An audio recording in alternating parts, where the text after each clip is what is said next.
Yeah, perfect. Wait, I can't have tripod to the station. Oh, fine. Right. It's not touching the floor. It's all good. It's not touching the floor. Okay. Right. Okay, so say Comicon 2012, 2017. That shows how much of an old timer I am. So what are you guys? I'm Patrick me. Marshmallow. Cool. And what you got? And what are you? Sorry? Black Panther. Watch Dogs. So you know all about the phones and the phone apps that are going out for controlling and hacking everything? That's what I want. Yeah. So also hack cameras.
Greetings and welcome, fellow comic book enthusiasts. This is Comicon 2017. Thanks very much for joining us. Firstly, I want to apologise to all our VR headsets out there. As you can see, there has been an awful lot of walking just to get to the entranceway. So for all the movement and shaky cameras, I do apologise. I don't mean to make you throw up in your headsets, but sorry. However, moving on, this has been quite a little bit of an experience for us as we've been going around Comicon 2017. As you can see round here, this is the entranceway where everyone is basically just selling off their little wares, the impulse buys, the small comic books, and just random general items that people like to buy. Ooh, I've just bought loads and loads of money, so we've gone into this great place, and these are the first things that we get. So, but those are not the wow stuff. The wow stuff happens right at the back after you spent like 2 or 3 hours walking around looking at all the little shops and impulse buys and blade shops and people who want to sell you sharp weapons and katanas, making you think that you are a real ninja. Wow, I'll let you have that little fantasy if you want to, but just don't try and explain that to the police when they arrest you on the way out. However, it's been a very enjoyable experience coming here. As you can see, everyone's all wearing their favourite costumes, whether it be Deadpool, Naruto, Deadpool, One Piece, Deadpool, or even characters from Hitchhiker's Guide to the Galaxy. Did I mention Deadpool at all? Yeah, there's been a lot of Deadpool around. And Stormtroopers. We've been seeing Stormtroopers from the doorways to the entranceways, all the way in. So people are certainly dressing up for the occasion and having lots of fun when we're doing it. I've seen at least about 2, maybe 3 sword fights up to this point. And you might see some of it on the video footage as we go around. But as we go further in, we go from the comic books and more into the computer games. One of the very first computer games that I saw was people playing Dick Wilde. And I thought it looked quite enjoyable, quite interesting. But I've already got Dick Wilde, downloaded it, and it's one of the games that I'm going to be reviewing on my channel a little bit later. So I've kind of left that to the side for the moment. They also had some sort of weird bingo that's going on, but bingo's not really necessarily my thing. I'll leave it for some of the other people to play. Moving along, as we went through, we seem to get more and more computer game stalls until when we get to nearer to the back end of the plaza, where all the main giants like Nintendo, PlayStation, Sony, Xbox all had their gaming platforms and showing off some of the bit of an expo really, showing off all the up and coming games that they're going to be bringing out soon. I think PlayStation had a stall for, what was it called? Oh yeah, White Day, and I managed to get an interview with one of their staff members. There was also a group called Last One In that was doing a Kickstarter for their game. Well, okay, the game was called Last One In, not sure what their group was called, but managed to get an interview with them in regards to their card games as well. And I think I managed to get an interview with another person as well, one of the Nintendos, to try and get some online game that's up and coming. But I've got those interviews and they will be coming up here, so please stay tuned for the interviews. Greetings and welcome, fellow comic book goers. We are here at Comicon 2017. In this particular stall here, I've actually got cars. I'm a professional reporter now. Got cars. Aaron Howard. So please tell us, what have you got going at this stall? Right, so what we're doing is we're telling people about the Kickstarter that we've done for our game Last One In. It's a zombie-based sort of zombie survival horror card game, and it's a deck building game as well for expansions. And the idea is to rescue civilians by hiding them in buildings, or inflict 100 zombies on your opponent. There's a lot more to it than that, which can be shown through actually playing it. And Kickstarter's launching on the 27th of June. artists. So Mark Taylor over here, I don't know if you can see on 360. Yeah, as long as he's not inside the stitching area, I think he should be up there. Say hi. Hi, Mark Taylor. So Mark Taylor here is the inventor of the game. So it's sort of like a zombie apocalypse style. Yeah, it's like sort of this kind of card game. So you have various characters like navigators who can find buildings for you. Some of the navigators might be a dog or a person, and they'll find buildings for you, and then you can rescue your civilians and put them in the buildings. So you get sort of like you get power-ups and electron points and so on. It's kind of more like there are sort of effects that can negate other people's plays and things like that. So in future expansions there'll be things like power-ups and stuff as well. I see that there's like a question that I know that's sort of buzzing on the edge of my lips, but I feel that you're going to absolutely hate this question. That's right. Because this game is nothing like it. Yeah. It's nothing like Yu-Gi-Oh! It's nothing like it. It's a unique game. Yeah. There's nothing else like it out on the market. It's nothing like Yu-Gi-Oh! I mean, it's not like Magic either. It's much more kind of its own thing actually. Yeah. It's quite a unique style. It's quite a unique style of gameplay. It really is. Yeah. Mark, are there any games that's at all similar to it? I'd say that it kind of is in the contrast of other deck building games, but there isn't at the same time as regards to the integration of how the turn phases work, how the rules interact with the game, how the cards interact with the game, makes it quite unique in its play style. Can you, I mean, if it's okay, can you go through some of the rules? I see that you've got dice turn styles and... Yeah, so essentially in the gameplay, to learn to play the game, you can learn to play the game in under... Make sure you're not in the stitching area around the area. So to learn to play the game, you can learn to play it under 15 minutes. Okay. You simply have to understand the aim of the game, follow the turn and setup phases, setup process, and then simply just follow the turn phases and the rules to then understand to play the game. Okay. So the turn phases will consist of playing the building from your hand. You use an option on the building card to either choose or draw cards. The choose card is the choose cards of the centre row that is generated from cards at the top of the main deck. So with the decks, you have two sets of decks. One's a main deck, one's a building deck. In the building deck is where you play civilian cards or you rescue civilians. In the main deck, in that deck you have the civilian cards, the zombie cards, and the other cards that you play during the game. And the idea, as I'm getting, is that you've got to try and save as many civilians as possible. Yeah, so the formats of gameplay, standard format is rescue 50 civilians, or flood your opponent's town with 100 zombies. Okay. There are other formats that you can play.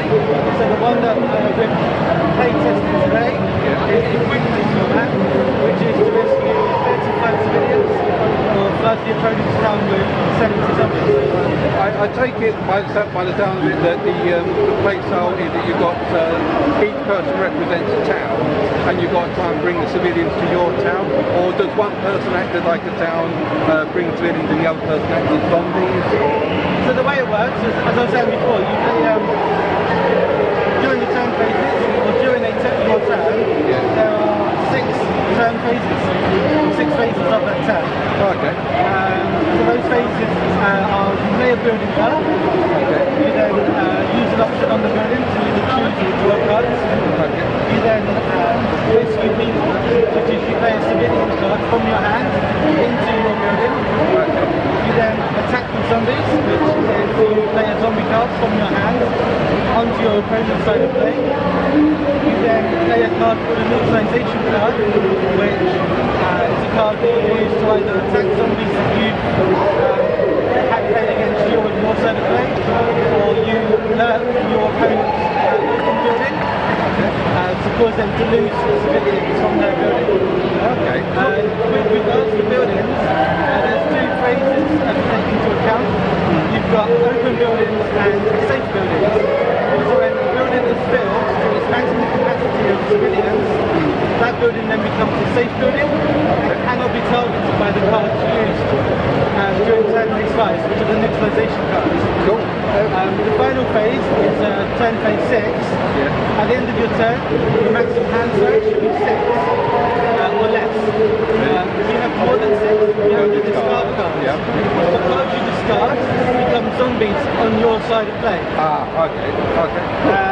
And again, as I say, essentially with the 10 phases and the rules of the game, so some of the significant rules are you can only have one open building in play at a time. With playing cards, you can only play one civilian card, one zombie card, and one neutralization card per turn. Okay. So it then incorporates the aim of the game, which is, or the concept of the game, that it mixes, the game mixes the combination of strategy, skill, and luck into what is a simple yet competitive deck building card game. Okay, cool. That sounds great. I see that you've actually got some cards already designed and developed. Do you mind if we have a look at some of the artwork? Some of the cards you've got up? Yes, So this, at the moment, the way we have it at the moment, all of the like cards, like zombies or civilians, they all have the same artwork on the demo deck. When we've done the Kickstarter and we finish like building like that, we finish doing the artwork for the deck, all the different cards will have different zombies or civilians on them. There'll be different art on each card. So this is a type called a defender lurker. So this can act as a, you can either use it as one zombie against your opponent or one civilian for yourself, or the defender can kill zombies on your side to get rid of them, or the lurker can inflict more zombies on the other side. I think we've got like, you designed the artwork, of course. Yeah, I did the artwork, yeah. So we've got like these, this is a navigator, that their job is to find buildings for you to put you can only pick a building card when you pick a navigator out of the deck. So, just for all the would-be developers out there, what sort of program do you use to make these things? well, I drew them in pen and ink, and then I scanned them, and after scanning them I coloured them in Photoshop using a Wacom Cintiq. Okay. And then the borders are all done in Adobe Illustrator, and the cards are laid out in Adobe Illustrator. Oh, the shiny dot is from the card sleeves that they're in. These are just, essentially these are just printouts that I've done so that we can play demo games. This is just really my headset here. Don't worry. Alright. So as I say, with these, with the deck, each civilian card for the different numbers, so like say the ones that have 5 civilians, there'll be 2 or 3 different artworks to represent 5 civilians. There'll be 2 or 3 different artworks to represent 2 civilians. 2 or 3 different artworks to represent navigators. Like, so there'll be a lot more individual like artworks on the cards when we come to develop the final game. Excellent. Thanks very much. Thanks for taking interest. Alright, Mark, do you have like a website you want to promote? At the moment, the actual game itself doesn't have a website yet, but you can follow us on Instagram at @LastOneIn_game. Sorry, no, @LastOneIn_game. Or Twitter at @LastOneIn_game. Or Facebook, LastOneIn_game. So say right there. That's it. Right there. Brilliant. Thank you very much. You're welcome. That's very kind. Thanks very much, and hope it goes well for your Kickstarter. Yes, thanks very much for that. That was both the creator of and also the artist of the zombie style apocalypse board game. known as Last One In. Thanks very much for the interview, guys. I hope I do appreciate it. Next one up is White Day, a Korean style a horror game that's coming out soon on the PlayStation 4. Not a PS VR style game, but there may be something in the future for PSVR, which I do have high hopes for. So let's get on with it. Okay, here I'm currently with Matthew from VQ as a product manager, and we're looking at his game today. It's the scariest game ever made called White Day. Please tell me a little bit about this game. Yeah, so White Day, I urge everyone to go and Google it, look on NeoGAF, look on IndieDB. So White Day was originally made in 2001 for PC. It's a Korean horror game, and it quickly gained a massive fan base for being, well, the scariest game ever made. It was the first person horror game. This was before horror games moved into survival action. Last gen, everything was going action based. This is from the days where survival horror meant survival horror. Limited save points, kind of like the typewriters and ribbons of Resident Evil, pens and notice boards. No health regeneration, you have to pick up health regen. You don't have any weapons in this either. You have to run, you have to hide from the things that want to get you. You play as a new student in the Yeonju High School Academy. He's on his second day at school. It's the eve of White Day. Now White Day is, over here we've got Valentine's Day on 14th of Feb. Notice me, senpai! Well, Yandere, sorry. in Asia, on 14th of Feb, typically girls would give gifts to boys, and then on 14th of March, 1 month later, that is known as White Day. That's when boys give gifts to girls. So our game is set on the eve of White Day, where you're sneaking into school to give some chocolates and return the lost diary to a classmate that you've fallen in love with. So that's the setup for the game. It's 10 o'clock at night, you sneak into school. Unfortunately, the shutters slam shut, and you're trapped in the school with a killer janitor who's got a baseball bat and lots of ghosts. So the school was used as a hospital during the Korean War, and a lot of people died in the school. And even when it was a school, like teachers, students, a lot of people have died here. So the building is filled with ghosts. And so, yes, it's a survival horror game in the truest sense, where you have to eventually escape the school while surviving many ghost attacks in between. Okay. Well, I mean, it's good that when we're looking at like survival horrors, a lot of genres basically, as you said, give the person a gun, unlimited ammo, and go around killing everyone. That's not really survival. When you take away that element, you're like running for your life, screaming. Exactly. There are definite situations where you're running away from the janitor. You have to like duck into a toilet cubicle and hide. You need to be aware, because some toilet cubicles, they might be haunted as well. So if you wait there too long, who knows what might happen. It's a hell of a lot of fun. It's also quite different from a lot of other horror games. A lot of horror games you play them once, you finish the game, that's it. White Day has like a big adventure game element to it. So similar to like Adventure Classroom, or similar to like 999, going back Shadow of Memories on PS2, which is a personal favourite of mine, a bit obscure. This is a game that you have to play multiple times to find out what's going on. There are 9 different endings, and you don't get the full picture until you get them. As for the ghosts, some of them you're going to encounter just by playing the game, but many of them are hidden. They're almost like Easter eggs. So you pick up a lot of notes in the game. There are ghost stories, and using those notes and the clues, you can maybe figure out where some hauntings are going to be. Because ultimately, what you want to do is 100% this game. To do that, you need to really engage your brain, figure out where the ghosts are. In some cases, you need to have a particular item on the person, go to a particular point, and then the ghost might appear. Not all the ghosts do you damage, some definitely do, because you might have something, trigger a ghost, and then you need to get the hell out of there, otherwise you're in trouble. So it's really fun. You don't fight, as I've said, but there are a lot of puzzle elements. So again, like classic survival horror, the Resident Evil 1, 2, with the crests and stuff, there are keys, there are items that you need to do, picture puzzles, that kind of thing. This is from the era, where that was really in vogue for horror games. I mentioned it was from 2001. That was the original game. The original devs have now come back to make this, and it's a complete top-to-bottom remake, not a remaster, a full remake. New assets, new characters, but the base same with the same characters, but there's additional characters, additional story, lots of new characters. So even if you're familiar with the original, there's tons more in this. It's going to definitely excite you, very hopefully scare you too. Cool, excellent. It sounds really, as you say, a survival horror. It's not a fighting, it's a surviving game.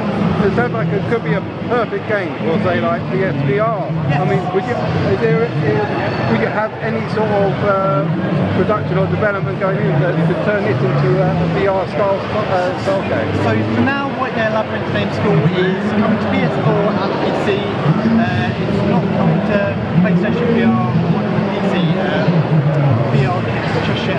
However, the devs are working on a VR game, which is a prequel to this. I know that when they want to do VR, they want to do it right. So they are busy working on a VR game. Now, I can't say anything more about this. It's not my title to talk about, sadly. Not yet anyway. We'll see what happens in the future. But certainly the developers of ROI Games over in Korea, they had talked about it a little bit themselves. So I highly suggest, if you're excited about White Day and you're excited about VR horror, please do check out ROI Games, if I can say it properly, and check out what they're doing, because what they're working on is really, really exciting.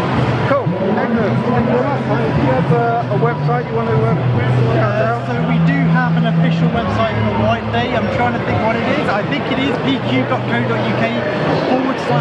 Day. I'm certainly hoping that is the case. I've not been on it for a couple of months. I'm sure it's pq.co.uk/White Day. If it's not, I'm very sorry. It might just be whiteday.com. I can't remember what we set it up as. But yeah, definitely jump on it yourself and have a go. It sounds rather fun. Okay, cool. Well, thanks very much. Thanks very much. Thanks again. That was Matthew representing the game White Day, a Korean origin game that's based on survival horror, where the emphasis is on survival. No guns, just survive. Next up, we have Goddess Online. Hi, I'm here at...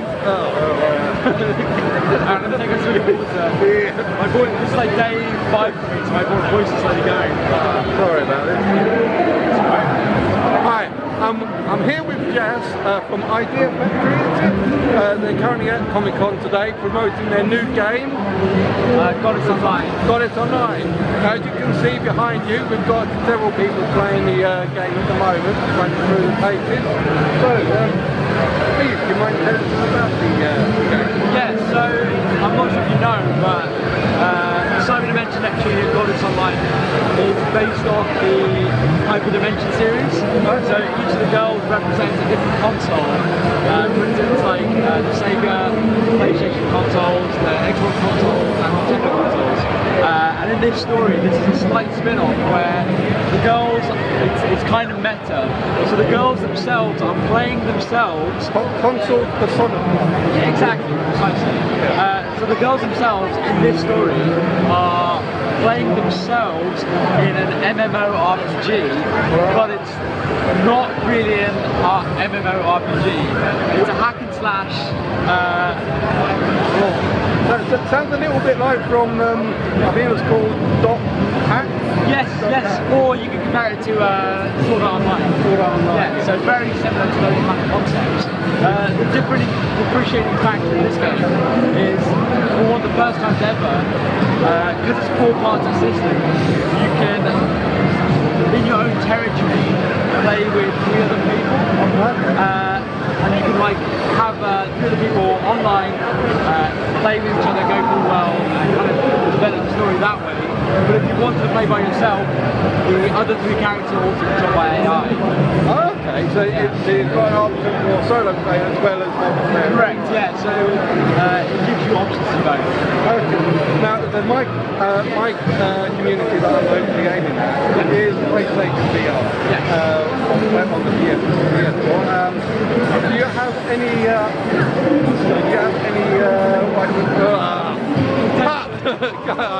wine? Sorry. Do you have any potential of going forward to doing PSVR? There is plans for the work. Oh, I like hearing those words. I'm not sure how much I can talk about it, unfortunately. I can understand you did that. there has been some information released. Unfortunately, my knowledge of that isn't as rich as I'd like it to be right now. But there is something in the works.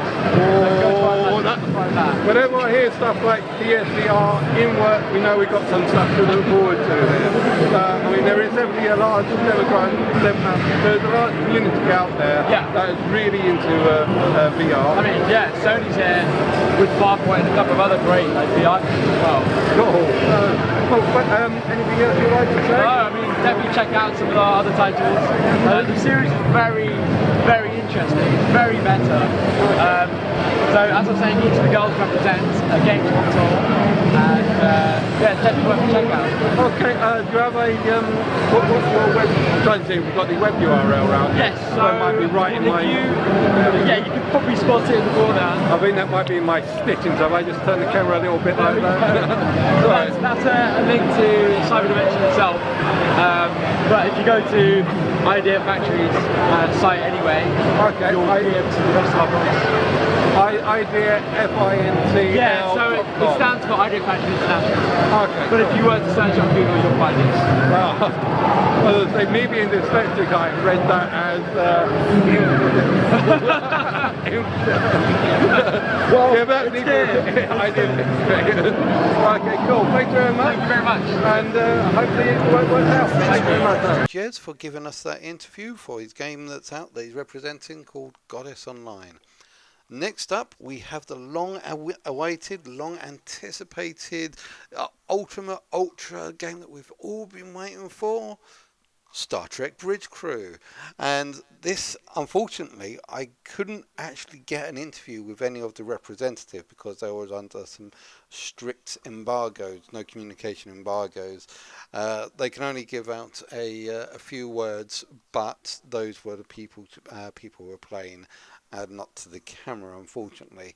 However, in saying this, they did allow me to take some video footage of some people playing, and I managed to get an interview with the people that were playing shortly afterwards. So here's some video footage of them gaming, and now let's get on with the interview.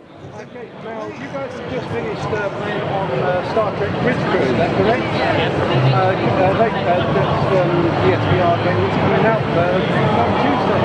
What do you guys call it? What was the role?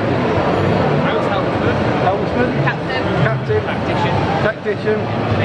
And engineering. Now, the all-important captain. Okay, how did this lot of motley crew deal with last night? We actually work quite well as a team. We sort of get together normally, so all the most positions are sorted. So it's a nice extension of what we do normally. So we're very good companions, and we all just work really well as a crew. Right, we're trying to get a little bit closer because I thought if we were out here we'll be away from the noise. Yeah. Right. Okay, right. So, as you were saying, what I mean, don't spoil the ending because I mean we're going to want to see that for ourselves when it comes out. But what sort of happened, you know, as Sort of working around, scanning, looking at ships, transporting, working on all stuff we see in TV shows and movies now. Okay. We can pretty much get what we've got to go through on that demo. It's really amazing. And you sort of look around, you see the bridge, as you see in the movies, movies. It's so detailed and amazing, and everything's just as the captain, how do you know what to do? How do you know what to tell people to do? we get an objective screen that only we can see, so we have to transfer it to everyone else. Send it down to the hills with information. So, as we said, it's down to captain to get everyone on the same page. Cool, excellent. And you said you were the helmsman. So how do you find the helmsman style of gameplay? I mean, not played something like that before. It's interesting. Changing direction, speed of it. It's a different style of gameplay is what you find most, and it was interesting, especially when you start looking up and you see the view screen in front of you, seeing big meteors that aren't on your scanner. That's the point where you then start having to rely on other people to say, we're still fine, I'm looking up thinking we're about to crash, but getting information from tactical saying we're fine for the look out for that rock. Okay, so on to tactical. Is it tactical? Yeah. Yep. My role was I was in charge of all the weapon systems, all the scanning. Once you never got used any of the weapon systems, that might have been a little later on the mission about fire or anything. Did you see any of the big rock things straight for you? Yeah, if I had little mines around, like I could see them on the scanner, I saw the distance away from because I was able to show like I was so far away from the mines, like someone already to keep going or some getting too close and then come in and all that. But scan all the ships, you get to see like scan every particular system, like support, weapons, if there are any like life signs on the ship. It was quite intense experience, like it does seem like it's one of the things that would be better with more people, that's it, you get a better experience for it. With shooting, I mean, with all the mines around, would there have been any problems of just like firing at will to destroy all the mines as possible whenever you see it? It could be, I think that was part of the experience, like it was quite unknown. We could have shooting and never seen what they were like, or we could have just tried to avoid them. We weren't quite sure what was happening with it. So you were following the chain of command.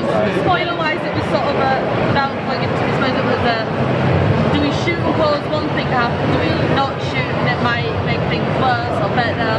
So it was sort of a, it was also sort of a making that moral choice in your head while you were going through the game. Yeah, so I guess that if you shot one mine, then it could cause a chain reaction and destroy all the other mines. Yeah. Where there's some people that, okay, I can respect that one. And engineering, the most important role of them all, engineering. And that's what I'm going to be playing. So what was it like as an engineer? Honestly, I found it really boring. Like, literally, it potentially could have just been where the demo was, but I didn't do anything. I pushed one button every now and then. Yeah. As an engineer, like, I got really bored. And I do see that an engineer probably will come more in when, like, after battles, going into battles, maybe. Because obviously I would be in charge of the shield strength, the weapon strength, how much power to go to the engines, whereas we were literally just flying around scanning things, and all I didn't have to do anything apart from every now and then when we needed to transport something on the ship, I needed a quick transport. So, and for me, it was a big disappointment because obviously tactical helmsmen will obviously be involved in everything regardless of what you're doing. I find as the engineer, you just kind of sit there and wait for something to happen. I guess that the engineering role is more or less keeping the general running of the ship. Yeah. Basically, if you're being... as the long term, it potentially could be, but it said like unless you're like kind of in battle or like going to war, like I think we're obviously trying to go to war. We've done that once. So it's like I think if you had more free ground, it might be more enjoyable. But I'm going to say when it probably comes to more like the intensive combat, when you're being shot at and your shields are draining energy, divert powers from engines to shield, or change it to. I didn't see that. I just got that. I guess that'll be for the more intensive mission. I mean, yeah, like I say, I've not judged the whole game as a whole. Just if I did, I think it would be a really boring game. But I don't think. I think it would be a good game if I had the entire game. But that general experience. Well, I have heard in general that a lot of people didn't like the engineer role because it doesn't have as much to say tactical who gets to blow stuff up. I think but that's the thing, if they generally are basing it on that experience, I think that is a bit, because one is obviously it's only a small part of it and you don't actually, maybe if we actually shot the mines I might have done Blow up the mine, fire at will. I want to do something. I think we ran into one mine, and that's the thing. And the one thing with the shields is Dean kind of covers the majority of that anyway. Yeah. So it was like, it's quite good to see how like what I was getting used to the difference sort of impacting his job and going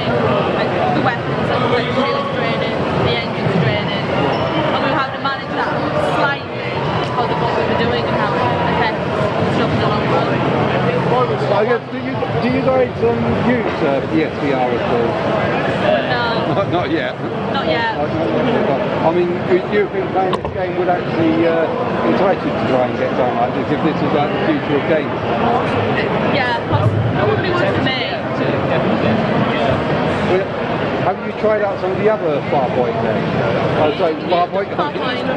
I did Gran Turismo yesterday. The Gran Turismo was definitely a game to get behind, but it's having played normally and played third person when driving cars and things, it's definitely having to get used to it because Third person is different from... viewpoints, and when you leave the track on that, especially with it being a viewpoint, it's not so realistic.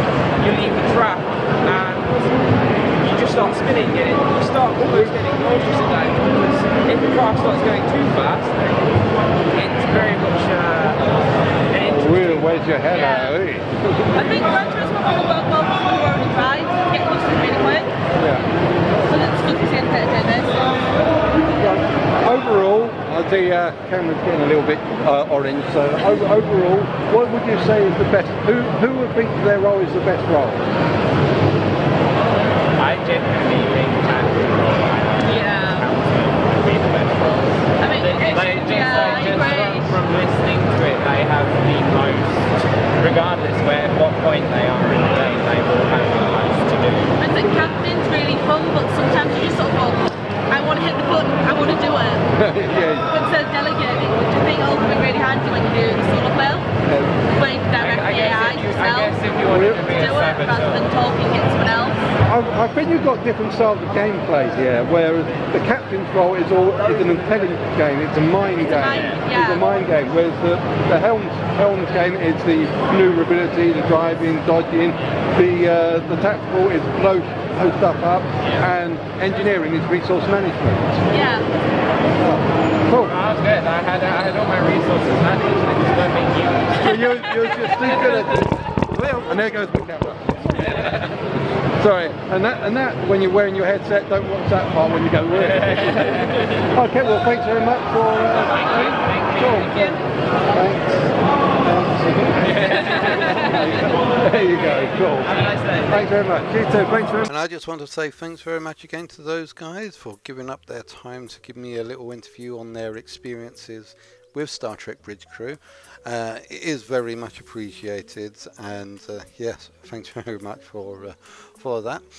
And this sort of brings us near to the end of the day. We did have a few hours left, but at this point we actually noticed as we came out, because we was getting hungry and time was getting on a little bit, we came out of the main concourse and then we found out that we've only seen half of the event. There was an entire other hangar just on the other side of the concourse that we didn't even know about, and when we was going through that hangar, there was an awful lot of other stuff, a lot of manga, a lot of anime, more sword shops. There was even a stage there that was doing some anti-bullying campaign whilst playing audience against members. But unfortunately, whilst I was recording this, it was at that point that my camera decided to finally give up the ghost and died. So yeah, I'll put forward a nice little montage finishing this up, and thanks very much for watching. I hope you've enjoyed watching this as much as I enjoyed creating this, and I do really much enjoy going to Comicon. Please don't forget to like and subscribe. Check out my book at www.umage.com, and I'll see you guys out there.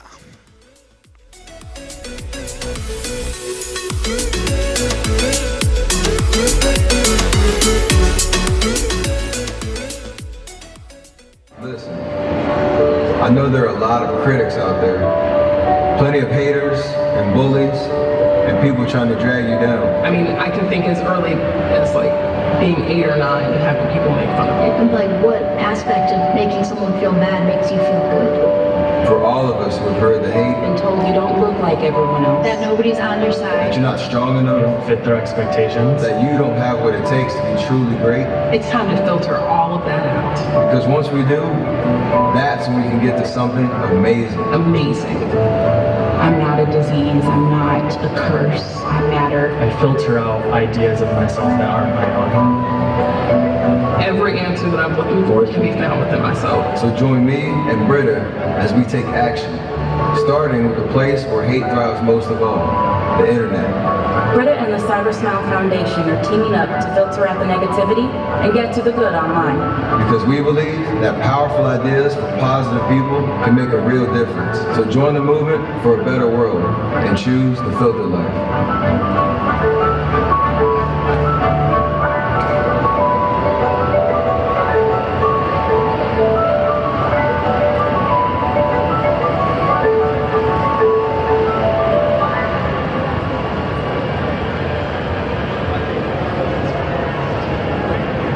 Hello! Welcome back everybody to the Cyber Smile Olympics. Here we are in London Comicon, and we have the Yogscast guys back again on the sofas where they're going to be playing against you guys in the audience, and you can win some merch, win some t-shirts and some posters as well. We did it earlier, we were playing Gang Beasts, and I think they managed to lose every single game, so they might be playing a little bit harder this time. We might see some better strength coming out from the guys over at Yogscast. So, before I was asking lots of questions to get people on stage, but now I just want to see some sheer energy. If anyone wants to come and play Gang Beasts against Yogscast, just wave your hands as hard as you can up in the air. Let's go. Oh gosh, someone screamed as well. Right, you're definitely coming up. Get on the stage, come on, that's a lot of energy.